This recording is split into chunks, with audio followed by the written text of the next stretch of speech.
Pernah gak sih kalian penasaran kalau ada WNI yang bikin ulah di luar negeri, dia bisa ditangkap dan dihukum pakai hukum Indonesia gak? Atau sebaliknya, kalau misalkan ada WNA yang langsung rupiah di luar negeri, negara punya hak buat menuntut nggak ya? Halo guys, selamat datang di Pasal dan Akal.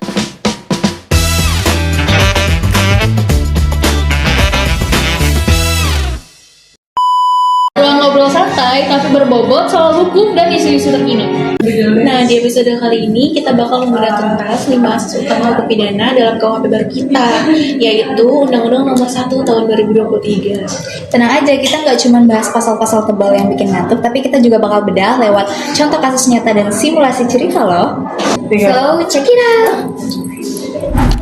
Kalian tahu gak sih, kalau dalam pembuatan konstitusi itu, kita wajib loh mengacu pada asas-asas hukum. Karena asas-asas tersebut merupakan fondasi moral dan rasional yang mencegah hukum tertulis bersifat sewenang-wenang. Asas hukum itu berfungsi sebagai pedoman nilai dasar yang menjiwai setiap pasal. Benar banget tuh, kalau nggak ada pedoman dalam pembuatan hukum, pejabat pembuat konstitusi malah dapat membuat hukum tertulis enak jidat. Emang ada apa aja sih asas-asas hukum di Indonesia? Tapi masuk asas yang pertama ya, namanya asas legalitas yang diatur dalam pasal 1 ayat 1 Undang-Undang Nomor 1 Tahun 2023. Nah, bahasa Latin terkenalnya itu turun dari itu melakukan sampai yang artinya tidak pidana tanpa aturan yang mengaturnya terlebih dahulu. Nah, menariknya nih guys, KUHP baru kita itu memperluas asas legalitas dengan mengakui hukum yang hidup dalam masyarakat atau hukum adat. Nah, jadi seseorang itu gak cuma bisa dipidana karena aturan undang-undang tertulis, tapi juga bisa karena perbuatan yang dianggap tercela menurut norma adat setempat. Secara garis besar, asas itu mempunyai 3 hal utama. Yang pertama, harus ada aturan tertulis sebelum perbuatannya dilakukan. Yang kedua, dilarang menggunakan analogi, yaitu menyamakan perbuatan yang tidak diatur dengan aturan lain secara paksa. Dan yang ketiga, tidak boleh berlaku atau asas atau non retroaktif. Tujuan utama asas ini dibuat itu untuk menjamin kepastian hukum, mencegah kesewenang-wenangan, dan menjamin keadilan bagi terdakwa. Nah, biar kebayang, misalkan di tahun 2010 ada seseorang yang mencuri aset virtual atau kripto bernilai miliaran rupiah. Kalau itu kan belum ada regulasi khusus yang mengatur pidana pencurian aset digital. Nah, hakim itu nggak boleh asal menyamakan mencuri kripto dengan mencuri sepeda motor dalam pasal pencurian konvensional kalau misalkan belum diatur secara jelas. Tapi tahu nggak sih, Nay, ada pengecualian tahu dari unsur non-retroaktif. Jadi di pasal 1 ayat 2 KUHP itu berbunyi, bila mana ada perubahan dalam perundang-undangan sesudah perbuatan dilakukan, maka terhadap terdakwa diterapkan ketentuan yang paling menguntungkannya. Jadi asas ini tuh disebut sebagai asas lex favoreo. Asas ini diterapkan pada beberapa keadaan tertentu, seperti perubahan UU pasca putusan. Jadi jika terjadi perubahan undang-undang setelah suatu perbuatan pidana dilakukan, tetapi putusan pengadilan belum berkekuatan hukum tetap, hakim wajib memberlakukan undang-undang yang baru jika terbukti lebih meringankan si terdakwa. Dan yang kedua itu pada masa transisi, yaitu misalnya pergantian KUHP lama ke KUHP baru.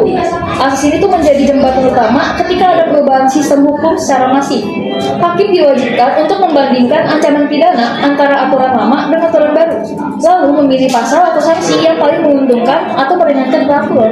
Nah, yang ketiga ada asas teritorial yang diatur dalam pasal 4 Undang-Undang Nomor 1 Tahun 2023 yang mengatur bahwa hukuman pidana Indonesia itu berlaku bagi siapa saja yang melakukan tindak pidana di wilayah negara kesatuan Republik Indonesia, termasuk kapal berbendera Indonesia, pesawat udara Indonesia, serta kejahatan siber yang akibatnya dirasakan di Indonesia.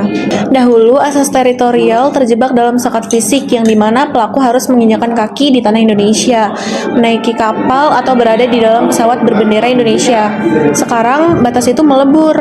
Melalui pasal 4 KUHP baru, Indonesia mengadopsi efek doktrin, yang artinya walaupun pelaku meretas server Indonesia dari ruang bawah tanah di Rusia atau melakukan penipuan daring dari Kamboja, hukum Indonesia tetap bisa menjangkaunya karena efek kerusakan pidananya dirasakan di dalam wilayah negara kesatuan Republik Indonesia. Wilayah kedaulatan kini tidak lagi sekedar soal koordinat kompas, melainkan sejauh mana dampak digital merugikan warga negaranya. Seperti kasus warga negara asing yang melakukan penganiayaan atau pengerusakan di Bali, meskipun pelakunya warga negara asing dan korbannya sesama warga negara asing, begitu perbuatan itu terjadi di wilayah teritorial negara kesatuan Republik Indonesia, maka hukum Indonesia lah yang berlaku. Bahkan jika ada peretas atau hacker asing di luar negeri yang menyerang server bank di Indonesia, dan dampaknya dirasakan di sini. Asas teritorial ini juga bisa menjangkau mereka. Nah, selanjutnya itu ada asas nasional aktif. Asas hukum pidana ini mengejar subjek hukumnya kemanapun dia pergi. Dalam KUHP yang berlaku untuk warga negara Indonesia yang melakukan tindak pidana di luar negeri, maka ia wajib dihukum di Indonesia atau di negara asalnya. Filosofi di balik asas ini adalah kesetiaan warga negara. Status kewarganegaraan menjadi sebuah konsekuensi dan kewajiban seseorang untuk menjaga kedaulatan dan menjaga martabat agar tunduk pada hukum negara asalnya. Negara menganggap kejahatan yang dilakukan oleh seseorang di luar negeri mencoreng nama baik dan menodai bangsa kita. Oleh karena itu, negara berhak dan wajib mengadili dan menuntut tindakan tersebut demi ketertiban secara universal. Dengan syarat yang pertama, perbuatan yang dilakukan warga negara Indonesia di luar negeri tersebut harus dianggap sebagai kejahatan juga di Indonesia, dan juga dianggap sebagai kejahatan atau pelanggaran tindak pidana di luar negeri atau tempat ia melakukannya. Contohnya adalah, jika seorang warga negara Indonesia melakukan pembunuhan di Malaysia, tindakan itu termasuk dalam pelanggaran hukum pidana di Indonesia dan juga di Malaysia, sehingga asas ini dapat berlaku. Yang kedua adalah kategori kejahatan bukan sebagai pelanggaran. Asas ini umumnya hanya menyasar tindakan yang masuk dalam kategori serius, bukan pelanggaran kecil seperti contohnya melanggar rambu lalu lintas. Lalu yang ketiga adalah belum pernah diadili. Berdasarkan asas nebis in idem, seseorang atau WNI tidak bisa diadili dua kali. Jadi jika ia sudah menjalani hukuman di tempat negara dia melakukan tindak pidana, maka di Indonesia ia juga tidak dapat diadili hingga dua kali. Misalnya ada seorang warga negara Indonesia melakukan pembunuhan atau penipuan finansial di Singapura, lalu dia langsung terbang kabur kembali ke Indonesia untuk bersembunyi. Menurut kalian dia lolos hukuman atau enggak? Tentu tidak. Melalui asas nasional aktif, penegak hukum di Indonesia bisa memproses pidana warga negara Indonesia tersebut di Indonesia karena statusnya masih sebagai warga negara yang membawa kewajiban untuk tunduk pada hukum pidana di Indonesia dimanapun ia berada. Nah, akhirnya kita sampai di asas yang terakhir, yaitu asas universal. Ini ada di pasal 6 dan 7 Undang-Undang Nomor 1 Tahun 2023. Prinsip ini memberikan wewenang kepada setiap negara untuk menangkap, mengadili, dan menghukum pelaku kejahatan internasional yang berat.